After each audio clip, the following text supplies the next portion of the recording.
High guys, welcome to my channel. আর এটা জানুয়ারি মাস আর আমরা পিকনিক করব না তাই কখনো হয়? আর সেই জন্য চলে এসেছি বাড়ির সবাই মিলে পিকনিক করতে।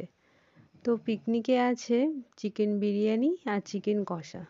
আর রান্নাটা মা করছে, কারণ মায়ের হাতে বিরিয়ানি খেতে আমার খুব ভালো লাগে। তো এখানে সব মশলা দিয়ে এবার চিকেন কষাটা দিয়ে দিয়েছিল, দিয়ে ভাতটাকে সাজাচ্ছে দমে বসাবে বলে। তো তারপর আমাদের বিরিয়ানি হয়ে গেছে আর এখানে আমি শসা পেঁয়াজ কেটে নিয়েছি। আমি কিন্তু খাবারের মধ্যে বিরিয়ানি খেতে বেশি ভালোবাসি, আরও যদি সেটা দোকানের বিরিয়ানি হয়। দোকানের বিরিয়ানিটা আমার বেশি ভালো লাগে। আর আমার মতন বিরিয়ানি খেতে কে কে ভালোবাসো অবশ্যই জানাবে। তো এরকম সামনেই বিরিয়ানির প্লেট সাজিয়ে বেশিক্ষণ তো আর থাকতে পারছি না, তো আমি আগে খেয়ে নিই, তারপর তোমাদের সাথে কথা বলবো।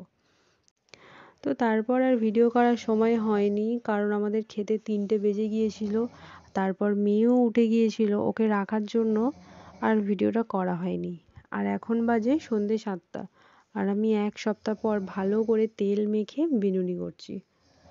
মেয়ে হওয়ার পর এত পরিমাণে চুল উঠছে, আগের মতন তো চুলে যত্ন করতে পারি না। চুলটা আমি কেটে দেবো বলছি, বর সেটাও করতে দেবে না। ও আমার চুলগুলোকে খুব পছন্দ করে। ও বলে যে চুল উঠছে উঠুক, উঠে উঠে ন্যাড়া হয়ে যাও, কিন্তু চুল কাটা যাবে না। ও তো এরকমই বলে। আর আমি যে চুলগুলো নিয়ে কী সমস্যায় পড়েছি কী আর বলবো তোমাদের। আর এই দেখো, আমাকে দেখে আমার মেয়ে চলে আসছে। ওর বাবার কাছে থাকবে না, ও আমার কাছে আসবে। এখন না খুব দুষ্টু হয়েছে।